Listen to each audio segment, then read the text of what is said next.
Greetings. I had a fun day yesterday trying to get a hold of, well, I used to work for Fender, doing warranty service, and a lot of other companies. I don't do much warranty anymore. It's a big pain. Usually companies don't really treat their techs very well for the most part, and yeah, I don't want to be involved with the tax system either, and everybody's got to try to get you looped into that. But anyway, they filed, well, the former CEO of Fender Musical Instruments, what's his name again? Let me see, pop up my screen here. Oh yeah, Bob Roback, that's right. Bob Roback now is CEO of a company called INgrooves, and they filed on behalf, I kid you not, on behalf of Malander Studios, claiming I was violating their copyright on, I'm not kidding, on It's Beginning to Look a Lot Like Christmas. Do you see the problem here? I mean, who owns that song? I don't even know, but it certainly isn't this woman that recorded it on an album. She's in this large dress with Christmas bells all over her. Nobody knows. There's no comments on her page. Don't think she's a person of much notoriety, but certainly she doesn't own the rights to It's Beginning to Look a Lot Like Christmas, right?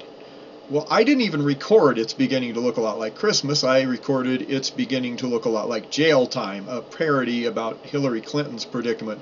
It's beginning to look a lot like jail time for the wicked witch, and so on. If you haven't heard the song, it's a hoot.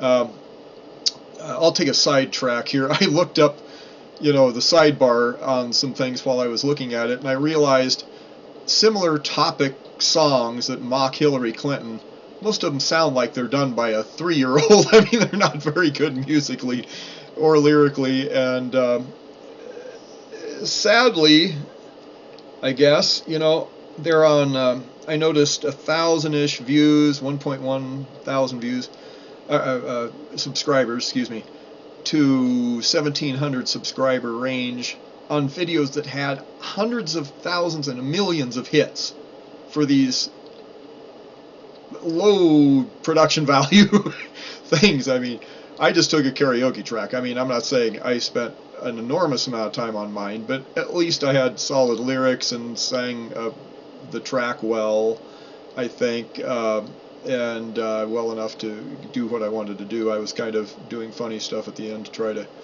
emphasize the sad state of the whole thing. But I almost cry every time I reach the end seeing the picture of, the lady who was abused by Bill Clinton. Just, what a horrific thing she went through.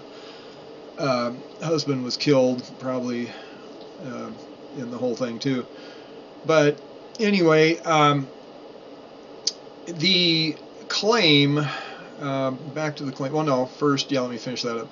So, I'm sure I've said in the past that I think I'm being throttled on my hits. I've actually seen them go down, 260, 232. I remember the numbers on the Sledding Safety Czar video. All my political ones, got targeted early on when I started doing that stuff, and I got on somebody's radar there who is inside YouTube, I'm sure, and Google. Google is running basically a information monopoly to a great degree. I mean, they've got control of enough things to where they control enough minds to where they can steer elections, they can, steer perception of things, giving Snopes the top hits to debunk things. I mean, Snopes is absolutely fraudulent on how it handled the Obama birth certificate, if you haven't noticed. They claimed that OCR was used, optical character recognition software. Had that been the case, nearly every character in the document would have been changed to a computer-generated font. Only three of them were changed, I believe, and one in a strategic position that was at the end of the string of numbers, the one that you would change if you were trying to alter, say, you grabbed a live person's birth certificate and you copied it, and then you cut out the name and you pasted your own name in, and there's a signature layer, and there's, the whole thing split up into layers in this document on the government website. And anyway, it's at the top of my sounddoctrine.com page. I put a close-up of that computer-generated font to show you just how they didn't even try to mask the fact that they were doing this. It looked like a, fifth grader on his lunch break did the forgery. Anyway, Snopes reported it as false rumor. This guy and his cat, he's such an authority on what's false. Well, he's just parroting what they're telling him to say, obviously, and they give him top search hits and pay him well, I'm sure, so he can buy cat food and kitty litter and whatever. Just such a pathetic life these people live. It's like, good grief. Anyway, just absolute lack of vision. Sit there all day and just parrot what the shadow government tells you to say so they can give you top rating and make you famous, I guess. Maybe he gets off on that. I don't know. I pity the guy. I mean, how ridiculous to take something so blatantly, obviously a forgery and call it a false rumor, So there's several things on Snopes like that. They're really great for some things. They've done good articles on some common internet conspiracy things that were proven false. I mean, not everything on Snopes is bad, of course, but on the strategic issues, they're usually pretty bad. And they will preempt, just like the media, they'll preempt the facts with an opinion of false or whatever, and before any investigation is done. And certainly this guy and his cat aren't doing the investigation, I can assure you. Anyway, we've got this information monopoly functionally. Snopes gets bumped up to the top of all the search results. The other day I was searching for Keith Olbermann lies, for instance. Put that into a search. You'll find out that all of the content except this benign one at top, which is, you look at it and it's like, couldn't they have come up with something better than that for the top hit for that result? And it's a 2009 web page. It's really old, and it's got the same number of hits as one just done recently that is, obviously inclining in hits a lot faster, and it scorches Keith Olbermann, just utterly decimates him, and it's back on page 36. That's the first negative content I could find. Everything else about Keith Olbermann lies was the Keith Olbermann show, and Keith just, I guess everything he says is lies, according to Google, because that's the entire content pretty much is just his show. I believe most of it's lies, so yeah, I guess that fits. So they got that one right. I retract that. No. Anyway, so back to my predicament yesterday. They filed this foolish copyright infringement claim on my parody, It's Beginning to Look a Lot Like Jail Time.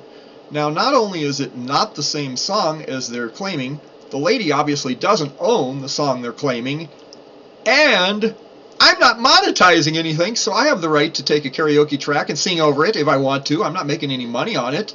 I bought the karaoke track. Hey, here's my voice, whatever. Oh, just strangling people's creativity and just, don't let them sell lemonade or anything. It's just same kind of thing, isn't it? Yeah, but mine, of course, had political impact, and I'm sure that's why they've throttled the hits heavily. It only has 500 and some views according to YouTube. It's been up there for now since well over a year. There's other ones, like I say, with similar subscribership, poor quality productions that have 1 million views because it's scorching Hillary Clinton, and a lot of people like to laugh at Hillary Clinton. Well, okay, yeah, 500 views, and I've got the same number of subscribers. Yeah, something doesn't match up here, and so I think that's pretty much following the pattern of what I've seen with the hits going down. I think their algorithm got fouled up, and it changed to less hits than I had previously seen, because I was watching it for a few days just saying, this doesn't seem to be going up as fast as it should. And 260, 232, 248, it bounced down. Yeah, so yeah, they are pulling some funny business in there, and of course Facebook admitted doing that. And so yeah, I'm all about the net neutrality thing getting reversed, because we don't really have net neutrality now. Let's avoid the illusion. Let's bust these trusts up. Let's take Google and turn it into the Google search engine. Turn it into a public utility that has open source code, and everybody can see that you're not making some perverted gesture in there to reduce the number of hits on conservative sites or favor Snopes or whatever. You know, I mean, I wouldn't be surprised if Snopes is hard written into their code to just give it top billing on everything where it comes up with a hit. I mean, it's just that bad, it seems like. So, yeah, if the code were open source and everybody could see if there's any monkey business going on in there, that would be great, I think. But yeah, somebody's got to take control, because the freedom, unfortunately, left it to big money to run we've basically got a gangster culture here with Google and these people that came out on top. They did a lot of innovative work back in the day, but then they got big heads and realized they could use this for corruption, and probably the banking families made them offers and gradually weaseled their way into the situation, seeing the opportunity there, and now the people are either bought into it or they're in fear of not doing what they say. So yeah, I would vote for anything where it involves trashing these companies' sovereign stronghold on the information flow, and I encourage you to do the same. But yeah, I guess what do we do? Malander didn't know anything about this claim, by the way. It was purely done by INgrooves.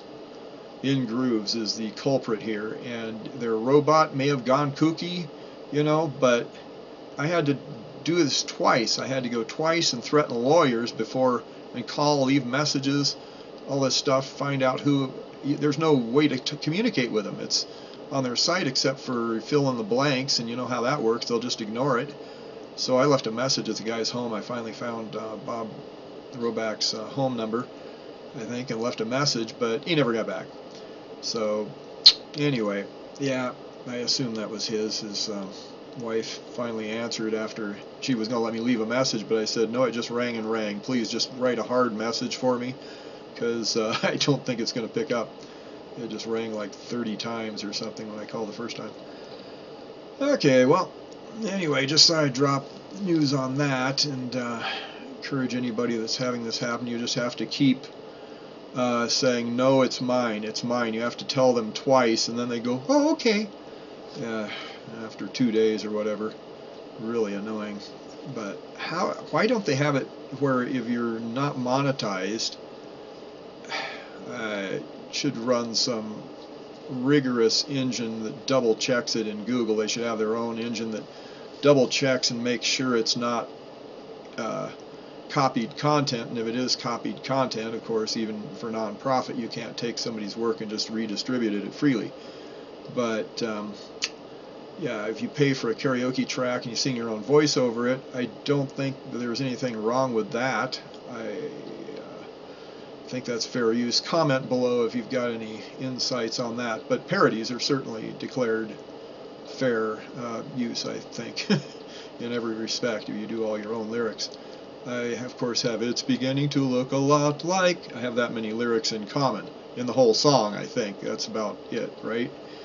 Maybe there's some other ones that happen to be common, but anyway, very few. All right, well, have a good day, and happy holidays if you're going to see your family or whatever. What is December 14th? Yeah, we're getting there. All right, take care.